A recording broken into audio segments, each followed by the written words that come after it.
What's going on, guys? I've got here a 2004 Nissan Maxima, and I'm going to use this car to point out to you the location of the different fuses for the operation of the air conditioning. So we're going to begin by inspecting some fuses that are inside the car. They're behind a cover that's to the left of the steering wheel. So you remove this by just hooking on this here and letting it hinge downward.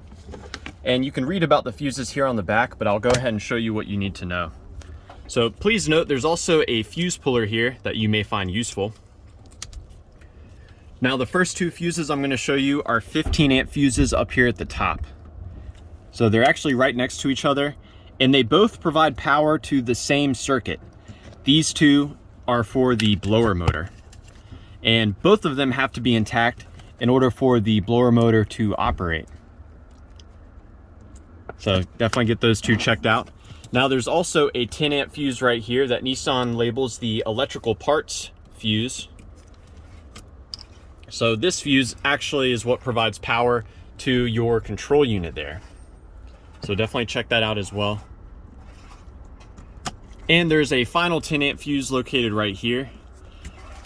This is also known as the accessory fuse, and its role is to provide power when the key is in the on position.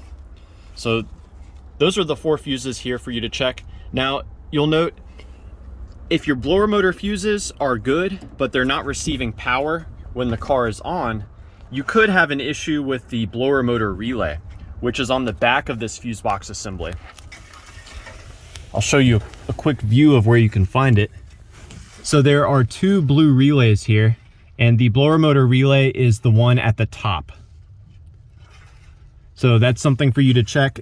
Only if the two blower motor fuses are not receiving power. Now we can move under the hood. This is where we'll find the dedicated fuse for the AC compressor. And I'll give you some other troubleshooting steps as well. So over here on the passenger side, we've got this cover that we've got to remove. There are going to be a number of tabs or plastic clips that hold it in place. They're all broken or missing on this car, which is why I can just pull this up and set it aside. Now there's a fuse box cover here for you to remove.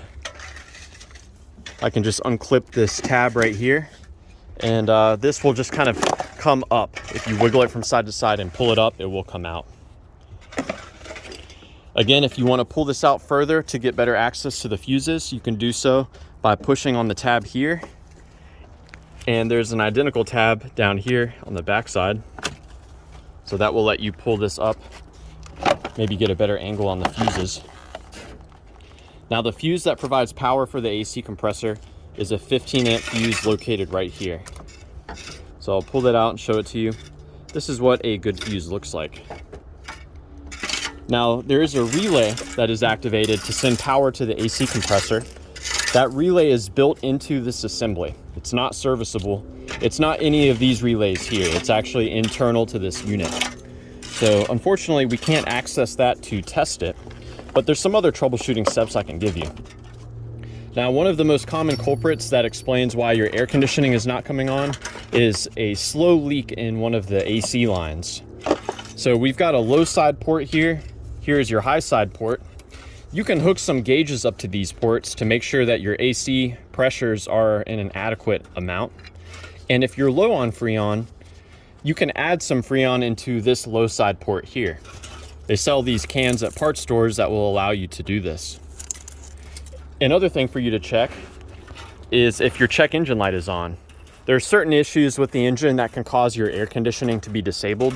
One of those being a misfire, like a PO300 or a PO303. So if your check engine light is on, you may want to look into that before you get too much in depth with diagnosing the air conditioning. The compressor itself is going to be down here. So yeah, I hope that this information was helpful for you, or at the very least, a good starting point in troubleshooting the AC on your Nissan Maxima. Please do let me know down below if you have any advice or any questions. Thanks for watching.